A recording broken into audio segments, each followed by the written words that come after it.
السلام علیکم ورحمۃ اللہ وبرکاتہ۔ ہمارے ایک دوست ہیں، انہوں نے سوال بھیجا ہے کہ سورہ الواقعہ جو قرآن کریم کی 56 سورہ مبارکہ ہے، اس کی آیہ نمبر 60 اور آیہ نمبر 61 کو پلیز ذرا ایکسپلین کر دیں، ایلیبوریٹ کر دیں، کیونکہ جو ترجمہ ان کے پاس آیا ہے اس ترجمے میں بات کچھ سمجھ میں نہیں آتی۔ پہلے آیہ مبارکہ دیکھ لیتے ہیں، پھر ان کے پاس جو ترجمہ آیا ہے وہ دیکھ لیتے ہیں، اور پھر مختلف اور تراجم دیکھ لیتے ہیں، پھر تھوڑی سی تشریح بھی دیکھ لیتے ہیں۔ سورہ الواقعہ کی آیہ نمبر 60 میں اللہ عز و جل فرماتا ہے کہ نحن قدرنا بینکم الموت وما نحن بمسبوقین۔ پھر آیہ 61 میں فرماتا ہے علی ان نبدل امثالکم وننشئکم فی ما لا تعلمون۔ اس کا اردو میں ترجمہ ہوگا کہ ہم نے ہی تمہارے درمیان، یہ جو انہوں نے ترجمہ بھیجا پہلے وہ میں بتا دوں، پھر میں آپ کو مختلف اور اس کے ترجمے بتاتا ہوں۔ انہوں نے جو ترجمہ بھیجا وہ یہ کہ ہم نے ہی تمہارے درمیان موت کے فیصلے کر رکھے ہیں اور کوئی نہیں ہے جو ہمیں اس بات سے عاجز کر سکے۔ اور آیہ نمبر 60 کا ترجمہ ہو گیا۔ آیہ 61 کا جو ترجمہ انہوں نے بھیجا ہے وہ یہ کہ ہم تمہاری جگہ تم جیسے اور لوگ لے آئیں اور تمہیں پھر سے کسی ایسی حالت میں پیدا کر دیں جسے تم نہیں جانتے۔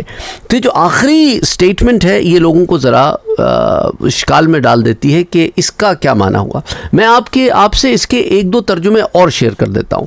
آیہ 60 کا ترجمہ ایک اور میں آپ کے ساتھ شیئر کر رہا ہوں، اور ہم ہی نے تمہارے درمیان موت کا وقت مقرر فرما دیا ہے یا مقدر فرما دیا ہے اور ہم عاجز نہیں ہیں۔ اور آیہ 61 کہ ہم تمہارے بدلے میں تم جیسے اور پیدا کر دیں اور تمہیں نئے سرے سے اس طرح پیدا کر دیں جس کو تم بالکل نہیں جانتے۔ اور ایک ترجمہ اس کا یوں بھی ہو سکتا ہے آیہ 60 میں کہ ہم ہی نے مقرر کیا ہے تمہارے درمیان موت اور ہم اس سے عاجز نہیں ہیں کہ تمہاری جگہ تم جیسے اور لوگ پیدا کر دیں اور تم کو ایسی صورت میں پیدا کر دیں جس کو تم نہیں جانتے۔ بات آلموسٹ سملر ہے تینوں ترجمے میں، لیکن میں آپ کو ذرا اس کی وضاحت کر دوں، جس میں اللہ سبحانہ و تعالیٰ نے ارشاد فرمایا کہ ہم نے ہی تمہارے درمیان موت کا وقت مقدر فرما دیا ہے۔ یعنی یہ آیت اس چیز پر استدلال ہے کہ تم کو مارنے پر ہم ہی قادر ہیں، ہم نے ہی تمہیں بنایا ہے اور تمہاری موت آلریڈی ڈیسٹنڈ لکھی جا چکی ہے کہ تم نے اس دار فانی سے کب جانا ہے، اور ہم عاجز نہیں ہیں۔ We are not dependent on anyone to dictate us, کوئی ہمیں ڈکٹیٹ کرے کہ نہیں ایسا نہیں ایسا کر دو، نہیں ایسی بات نہیں ہے۔ ہم کسی کے سامنے جواب دہ نہیں ہیں، ہم نے جو کرنا ہے وہ ہم نے کرنا ہے۔ اللہ فرماتا ہے کہ ہم ہی اس چیز پر قادر ہیں کہ پیدا بھی کرتے ہیں اور پیدا کر کے مارتے بھی ہیں اور مار کے اٹھاتے بھی ہیں، یہ سارا کچھ ہم ہی کرتے ہیں۔ اور دہاق کہتے ہیں کہ اس کا معنی یہ ہے کہ ہم نے اہل زمین اور اہل آسمان کے درمیان برابری کر دی ہے۔ تو یہ قول تفسیر ماوردی میں آتا ہے۔ اسی طرح جو ہے ایک قول یہ بھی کہا گیا ہے کہ ہم نے فیصلہ کر دیا ہے، یعنی ہمارے فیصلے نہیں بدلا کرتے۔ ایک قول یہ بھی ہے کہ ہم نے لکھ دیا ہے، کہ مانا کہ یہ ہوگا اور ہماری ذات کے علاوہ کوئی نہیں ہے جو باقی رہے گا، باقی ہر شے ختم ہو جائے گی۔ وما نحن بمسبوقین، اور ہم ارادہ کریں کہ ایسا کریں تو ہم کریں گے، کیونکہ کوئی ہم پر غالب نہیں آ سکتا۔ نحن بمسبوقین، ہم مغلوب نہیں ہیں۔ اور امام طبری کہتے ہیں کہ معنی یہ ہے کہ ہم نے تمہارے درمیان موت کو مقدر کیا ہے تاکہ ہم تمہاری موت کے بعد تمہاری جنس میں سے دوسروں کو لے آئیں۔ یہ مطلب ہے باقی آیہ مبارکہ کا کہ ہم تمہاری جگہ تم جیسے اور لے آئیں۔ یعنی یہی ہوتا ہے نا، ہیومن ریس کے سائیکلز ہیں۔ آج جو لوگ ہیں وہ اکثر اب سے 100-200 سال کے بعد زندہ نہیں ہوں گے، ان کو ریپلیس کر دیا جائے گا کچھ اور لوگوں سے جو انہی کی جنس میں سے ہوں گے، اور وہ آ جائیں گے اور یوں سائیکل چلتا رہے گا۔ تو اس لیے فرمایا کہ دیکھو ہم تمہیں ریپلیس کر دیں گے، یا معنی یہ کہ یہ جو دنیا میں تمہاری زندگی ہے یہ ختم ہو جائے گی۔ پھر باری تعالیٰ آگے کیا ہوگا تو اس کو فرمایا کہ دیکھو ہم تمہیں پھر کسی ایسی حالت میں پیدا کر دیں گے جسے تم نہیں جانتے۔ معنی کیا ہوا؟ دیکھیں، میں نے آپ کو پہلے بھی بتایا تھا کہ انسان کے کئی گھر ہیں۔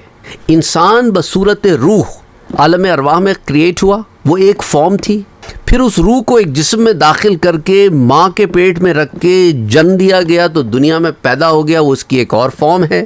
موت کیا ہے؟ جسم کا روح کا جدا ہو جانا، یہ موت ہے۔ روح نہیں مرتی، جسم بے جان ہو جاتا ہے، آپ اسے دفنا دیتے، پر روح کا جسم سے ایک تعلق برقرار رہتا ہے، باقی رہتا ہے، وہ تعلق ختم نہیں ہوتا۔ اب روح کہاں جاتی ہے؟ وہ عالم برزخ میں جاتی ہے۔ اس لیے کیا فرمایا؟ ہم تمہیں اثر نو اس طرح کر دیں گے جسے تم پہلے نہیں جانتے، کسی ایک اور عالم میں لے جائیں گے۔ اب یہ جملے کو میں ذرا ایکسپلین کروں گا، جسٹ بیئر ود می۔ اثر نو پیدا کر دیں گے سے کیا مراد ہے؟ اب اس کی مختلف شکلیں ہو سکتی ہیں۔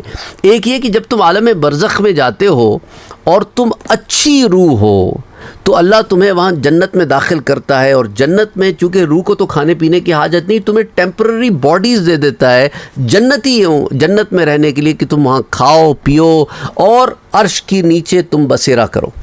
وہ تمہاری ٹیمپرری باڈیز ہوتی ہیں جو تمہیں دی جاتی ہیں، جس کی وجہ سے تم جنت کو انجوائے کرتے ہو برزخی حیات میں۔ اور کافروں، ان کا معاملہ عذاب کا ہے، انہیں جسم دیے جاتے ہیں ٹیمپرری باڈیز کہ وہ عذاب پر گزرتے ہیں اور وہ سجین میں قید ہوتے ہیں۔ پھر ایک آئے گا وقت کہ جب قیامت ہوگی تو قیامت میں اثر نو، بغیر جو دنیا میں جو برتنگ کا پروسیس ہے کہ جسم بنتا ہے ماں کے ووم میں اور اس میں روح ڈالی جاتی ہے اور وہ اس کے بغیر تمہیں زمین سے یوں اگائیں گے تمہارے جسموں کو جیسے کھیت اگتے ہیں، پھر ان میں روح ڈال دی جائے گی۔ جب روح ان میں ڈال دی جائے گی تو تم پھر وہی انسان بن کے کھڑے ہو جاؤ گے۔ پھر اس دن تمہاری شکل و صورت بدل دی جائے گی کہ مومن کے چہرے تو سفید بنا دے گا رب، اور کافروں کے چہروں کو سیاہ کر دے گا۔ اور پھر جب تم جنت میں داخل ہوگے تو جنت میں تمہاری کیفیت کیا ہوگی کہ جنت کے اندر تمہارے جسم ایسے ہوں گے کہ وہ کبھی نہ پرانے ہوں گے، نہ ایج ہوگی، نہ کبھی وہ بیمار ہوں گے، نہ کبھی وہ تھکیں گے، نہ کبھی وہ سوئیں گے۔ انہیں یہ تمام حاجتیں جو اس دنیا میں ہیں وہ نہیں ہوں گی، اور جسم ہوں گے وہ، لیکن وہ ایک الگ نوعیت کے جسم ہوں گے، تمہارے 100 فٹ کے قد ہوں گے، تمہاری ڈائٹ ان لمیٹڈ ہوگی، جتنا کھا لو، ڈائجسٹو سسٹم دنیا والا نہیں ہے، نہ تم اس چیز کو فضلے کی صورت میں خارج کرو گے، کوئی وہ معاملہ ہی نہیں، جدا گانا معاملہ ہے۔ دیکھنے کو تم بالکل ویسی انسان ہوگے، یہاں تمہارے فیشل ہیئر ہیں، وہاں تمہارے فیشل ہیئر نہیں ہوں گے، باڈی ہیئر نہیں ہوں گے، ہاں صرف سر کے بال ہوں گے اور تمہاری آئی بروز ہوں گی، لیکن تمہاری داڑھی مونچھ نہیں ہوگی۔ جنت کے الگ معاملات ہیں۔ تو اب تمہیں اثر نو بنا دیا۔ اچھا، کافر کو عذاب دینے کے لیے ایک عجیب حیت میں کریٹ کر دیا، کہ اتنا بڑا کر دیا کہ اس کی ایک ایک داڑھ احد پہاڑ کے برابر کر دی، اس کے دونوں کاندھوں کے درمیان 3 میل کا فاصلہ کر کے اس کو اتنا بڑا جسم بنا کے جہنم میں پھینک دیا کہ زیادہ سے زیادہ جسم کو عذاب ہو، اس کی مرضی۔ اور برزخی حیات میں مومنوں کی روحوں کو پرندوں کے جسموں میں رکھ دیا، کہ وہ برزخی حیات میں وہ ان پرندوں کے جسموں میں، ان پرندوں کی نوعیت ہمیں نہیں پتہ، اس لیے فرمایا کہ تم نہیں جانتے ان حالتوں کو جن میں رب تمہیں پیدا کرنے پہ قادر ہے۔ تم اپنی تخلیق کے مراحل پر غور کرو کہ تمہیں کیسے اس نے بنایا ہے۔ جس نے تمہیں پہلی دفعہ بنایا وہ تمہیں پھر نہیں بنا سکتا، اور جس نے تمہیں ایک دفعہ بنا دیا وہ تمہیں کسی اور حیت میں کسی اور طریقے سے نہیں بنا سکتا، بے شک بنا سکتا ہے۔ اس لیے فرمایا کہ نحن قدرنا بینکم الموت، اور موت ہم نے مقدر کی ہے، یہ کہ تمہارے جسم اور روح میں جدائی ہوگی، لیکن ایک ملاپ بھی ہوگا۔ اور جب یہ جدائی ہو جائے گی، روح برزخ میں جائے گی، جسم اس دنیا میں کہیں دفن ہوگا، کہیں پڑا ہوگا، کہیں گل سڑ کے ختم ہو گیا ہوگا، پر اس روح کا اور اس جسم کا اب تعلق بن گیا ہے۔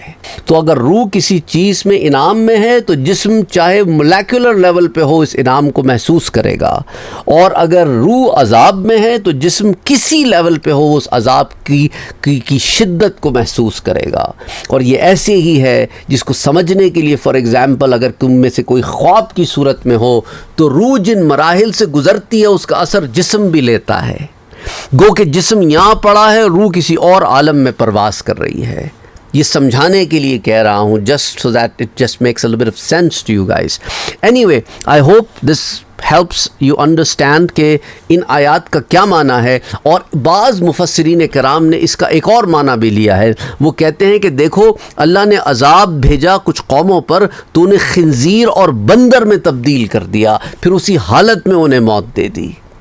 تو اللہ جو چاہے کرے، وہ ہر چیز پر قادر ہے، وما علینا الا البلاغ۔